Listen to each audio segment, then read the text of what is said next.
কাহারি ফুল গছকে বাসা ফুল গছ দেখে ফুটু গছকে বাসা ফুল গছ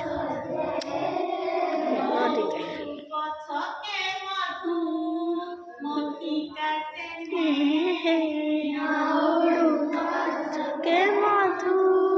माखी कैसे में हुई हुई हुई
और फूल कर दो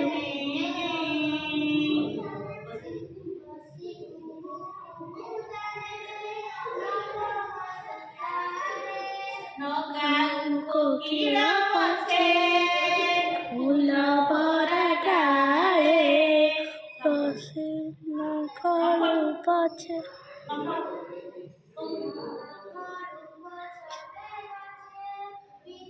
मीठा मेरे बाटोइता पहले पहले अच्छा पिलाने आमे करतानी ग्रुप करतबा ग्रुप करिके बसि दिबा अच्छा तमे ग्रुप कर दियो हां तमे ग्रुप करो दीटा ग्रुप करो दीटा ग्रुप कर दियो ग्रुप करो वर्तमान पद्धति को भलो भाबरे आकृति कलो पूर्व परबत सहित भी आकृति कलो माने नै तापरे मु तुमको किछि कष्ट शब्द अर्थ देखि दउची एक्टिविटी कार्य फट दउची सेइतरे तुमे खाता निज निज खाता खोली के तुमे से कष्ट शब्द अर्थ दुईटी ग्रुप रे तुमे वर्तमान कार्य फट तुमको देइची से कार्य फट निज निज खाता रे पूर्ण करिकरी मते देखै हैला समय दउची 5 मिनिट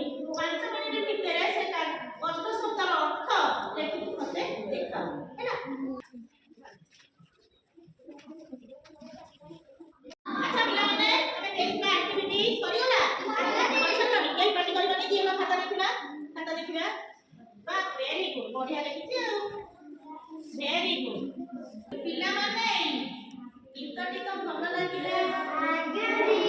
ଶୁଣିବାକୁ ବି ଭଲ ଲାଗିଲା ଗାଇବାକୁ ବି ଭଲ ଲାଗିଲା ଗଛ ବି ଉତ୍ପାଦନ ବୋଲି ତୁମେ ଜାଣିଲ ଗଛଟା ସବୁବେଳେ ମାନେ ନାହିଁ ଗଛ ନଥିଲେ ବର୍ଷା ହବନି ଗଛ ନଥିଲେ ଗରମ ହବ ଗଛ ନଥିଲେ ଆମେ ପାଇପାରିବାନି ଆମେ ନିଶ୍ୱାସ ନେଇପାରିବାନି ଗଛ ଯୋଗୁଁ ଆମକୁ ଥଣ୍ଡା ଲାଗେ ଗଛ ପାଖରେ ବାଟୋଇ ବସିଲା ଗଛ ପାଖରେ ତମେ ପାଠ ପଢିଲ ଖରାବେଳେ ଯାଇ ଗଛ ପାଖରେ ଠିଆ ହେଲ ବୁଲିଲ ବାଟୋଇ ବସିଲା ଯାଇକି ଗଛ ପାଖରେ ଯାଇକି ରେଷ୍ଟ କରୁଛ ଆଗରେ ଗଛ ଅଛି ବୋଲି କୋଉଠି କୋଉଠି ଯାଇକି ଗଛ ପାଖରେ ପହଞ୍ଚୁଛି ତେଣୁ ଗଛଟା ଆମର ସବୁବେଳେ ଉପକାରୀ ଗଛଟା ସବୁବେଳେ ଆମର ଉପକାରୀ ଏଇ ଯୋଉ ଗଛ ଆଉ କାଠୁରିଆ ବିଷୟକୁ ଗଛ କାଠୁରିଆ ବିଷୟକୁ କିଏ ଲେଖିଛନ୍ତି କହିଲ ନନ୍ଦକିଶୋର ବଳ ହଉଛନ୍ତି ତାକୁ ପଲ୍ଲୀ କବି ନନ୍ଦକିଶୋର ବଳକୁ ଆମେ କଣ କହୁଛୁ ପଲ୍ଲୀ କବି ଗାଁର କବି ଗାଁର ସବୁ ଘଟଣାବଳୀକୁ ଦେଖିକି ସେ କଣ କରୁଛନ୍ତି ନା ଗୀତ ଲେଖୁଛନ୍ତି ଗାଁର ସମସ୍ତ ଘଟଣାବଳୀକୁ ଦେଖିକି ସେ ଗୀତ ଲେଖୁଛନ୍ତି ଯେ ମାହାଙ୍ଗା ମାଟିରେ ଜନ୍ମ ମାହାଙ୍ଗା ମାଟିର ମହାପୁରୁଷ ପଲ୍ଲୀ କବି ନନ୍ଦକିଶୋର ପିଲାମାନେ এই ନନ୍ଦକିଶୋର ବଳ ବିଷୟରେ ଯେତେବେଳେ ପଢା ହବ ଆଉ ଅଧିକ ଜାଣିବ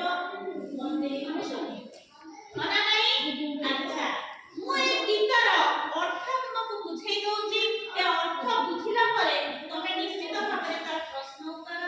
ଯେ କୌଣସି ଆକ୍ଟିଭିଟି ଦେବି ଯେ କୌଣସି କାର୍ଯ୍ୟକ୍ରମିକାର ଯୋଉ କାର୍ଯ୍ୟ ଦେବି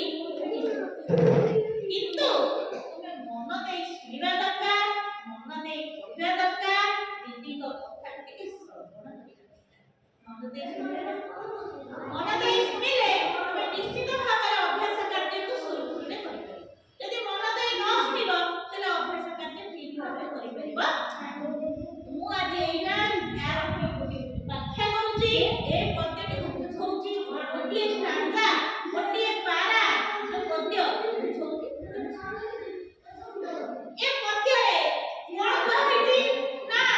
କାଠୁରିଆ ଯେ କାଠ ହାଣେ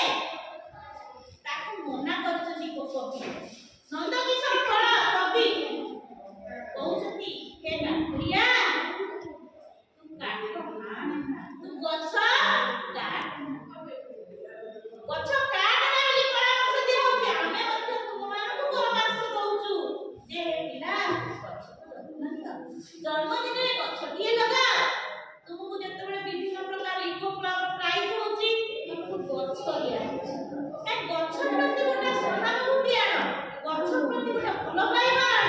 ଗଛ ପ୍ରତି ଗୋଟେ ଆନ୍ତରିକତା ଆଣ ଯାହାଦ୍ୱାରା କି ତମେ ଗଛ ପ୍ରତି ଆମେ ଦୁନିଆ ଜଙ୍ଗଲ ସୃଷ୍ଟି କରିବା ଦିନକୁ ଦିନ ଆମର ଜନସଂଖ୍ୟା ବଢି ଚାଲିଛି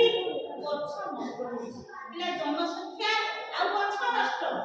ଆ ଭିତରେ ତାକୁ କଣ ଯେତେବେଳେ ଲୋକ ବଢିଗଲେ ଜଙ୍ଗଲ କାଟିକିରି ଲୋକ ଘର କଲେ ଗୋଟେ ବାପର ଚାରି ଗୋଟାଏ ବଖରାରେ ସେ ରହୁଛି ସିଏ ସବୁ ବାଧ୍ୟ ହେଇକି ଯାଇକିରି କୋଉଠି ଜଙ୍ଗଲ କାଟିକି ସଫା କରିକି ସେ ଘର କରିକି ରହୁଛି କିନ୍ତୁ ଜଙ୍ଗଲ ଯେତେବେଳେ ନଷ୍ଟ ହେଇଯାଉଛି ଆମର ତାପମାତ୍ରାରେ ପରିବର୍ତ୍ତନ ହଉଛି ବର୍ଷା ଦିନେ ବର୍ଷା ହଉନି ଖରା ଦିନେ ଜୋରେ ଖରା ଆମର ଏପ୍ରିଲ ମେ ମାସ ଯାକେ ସ୍କୁଲ କିନ୍ତୁ ଆମେ ଏପ୍ରିଲ ଅଧାରୁ ଛୁଟି ହଉଛି କଣ ପାଇଁ ଖରା ପିଲା ଶୋଇପାରିବେ ପିଲା ଆସିଲେ ସନଷ୍ଟ୍ରୋକ ହେଇଯିବ ଅଂଶୁଘାତ ହେଇଯିବ ତେଣୁ ଆମେ ସମସ୍ତେ କଣ କରିବା ନା ଗଛ ଲଗାଇବା ତେଣୁ ଏ ପଦ୍ୟକୁ ମୁଁ ସଂକ୍ଷିପ୍ତ ଆକାରରେ ତୁମ ପାଖରେ ପହଞ୍ଚଉଛି କେମିତି ଲାଗିଲା ଶୁଣେ ମୁଁ ତା ଭିତରେ ପ୍ରଶ୍ନ ପଚାରିବି ତମେ ପ୍ରକୃତରେ ଶୁଣୁଛ କି ନାହିଁ ଜାଣିବା ରହ ରହ କାଠୁରିଆ ନ ପକାଅ ହାଣି କବି ଏଠି କହୁଛନ୍ତି ଏ କାଠୁରିଆ ତୁମେ ଏ ଗଛକୁ ହାଣ ନା ତୁମେ ଗଛକୁ ହାଣ ନା ଗଛ କେତେ ଉତ୍ପାଦନ ତମେ କଣ ଜାଣିଛ ଏ ଗଛଟି କେତେ ଛୋଟରୁ ଏତେ ବଡ ହେଇଛି ତୁମେ ଜାଣ ନା ତେଣୁ ହେ କାଠୁରିଆ ତୁମକୁ ମୋର ଆକୁଳ ବିନତି ଯେ ତୁମେ ଗଛ ହାଣ ରହ ରହ କାଠୁରିଆ ନ ପକାଅ ହାଣି ଶୁଣ କାନ ଡେରି ଥରେ ଏ ଗଛ କାହାଣୀ ଏ ଗଛର କାହାଣୀ ଏ ଗଛର କଥା ତମେ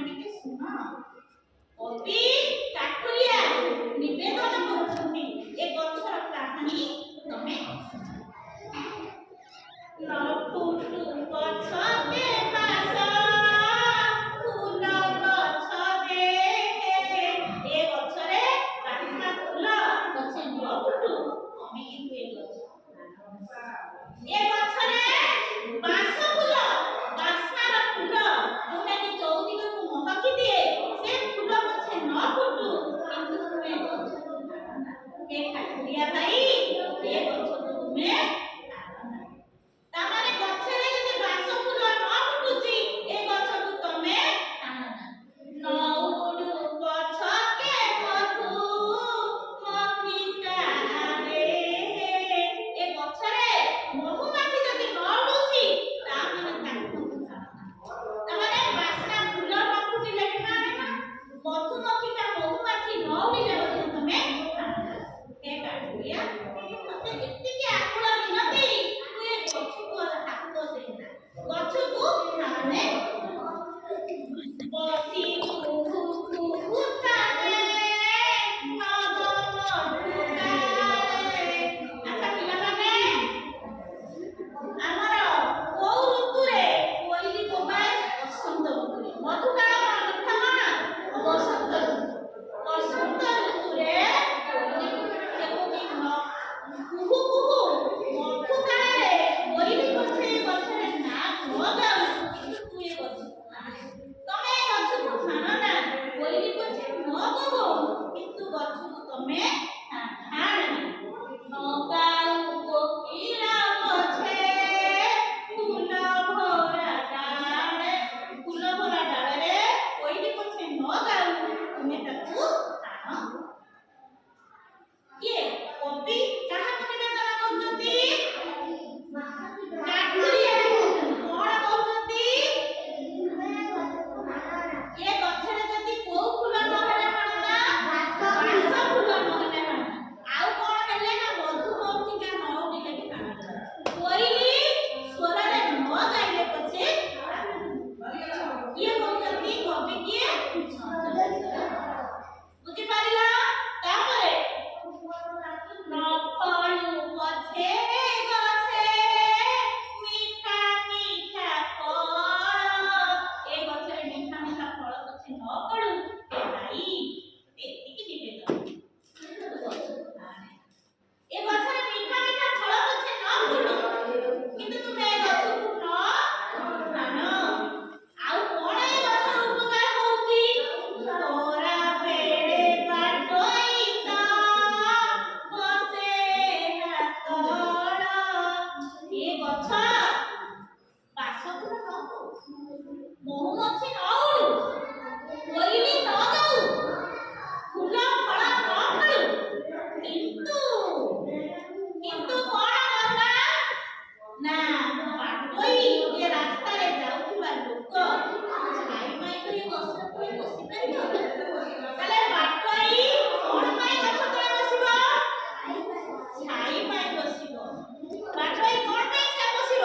ଛାଇ ପାଇଁ ଆଚ୍ଛା ପିଲାମାନେ ପଦ୍ୟଟିକୁ ତମେ ବୁଝିପାରିଲ ତା ଭିତରୁ ଯେକୌଣସି ପ୍ରଶ୍ନ ପଚାରିଲେ ତମେ ଉତ୍ତର ଦେଇପାରିବ ଆଚ୍ଛା ଠିକ ଅଛି ପଦ୍ୟକୁ ଯୋଉ ବାରଟି ବୁଝେଇବି ଯୋଉ ପଦ୍ୟର ଅବଶିଷ୍ଟ ଅଂଶ ରହିଲା ପରେ ବୁଝେଇବି ସେ ଅବଶିଷ୍ଟ ଅଂଶ ଯେତିକି ମୁଁ ପଢେଇଲି ତାକୁ ବୁଝିପାରିବ କହିପାରିବୁ ସେ ବିଷୟରେ କିଛି ମୁଁ ଯେତିକି କହିଲି ଆଚ୍ଛା ଠିଆ ହେଇକି ମାମୁନି କହିଲୁ ଏବେ ମୁଁ ଅନେଇକି କହିଲୁ କଣ କହୁଛୁ ମୁଁ ଯାହା କହିଲି ତ ଗଛ କାଠୁରିଆ ଏ କାଠୁରିଆ କବି ଏଥିରେ କହୁଛନ୍ତି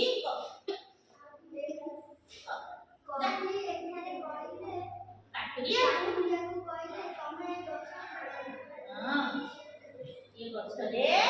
ଏ ଗଛରେ ନ ଗାଉ ଗଛେ ଏ ଗଛ ଆଉ କଣ କାମରେ ଲାଗିବ କିଏ ବସିବ ବାଟୋଇ ଆସି ଛାଇ ତଳେ ବସିବ ତ ତେଣୁ ଏ ଗଛ ବାଟୋଇର ତ କାମରେ ଲାଗିବ ତେଣୁ ତୁମେ କାଠୁରିଆ ଭାଇ ପିଲାମାନେ ତମେ ସମସ୍ତେ ଏମିତି ବୁଝିଛ ନା ଆଚ୍ଛା ଠିକ ଅଛି ବସ ଆଚ୍ଛା ପିଲାମାନେ ପଦ୍ୟଟିକୁ ତ ଭଲ ଭାବରେ ବୁଝିଲ ମୁଁ ତୁମକୁ 3-4ଟି ପ୍ରଶ୍ନ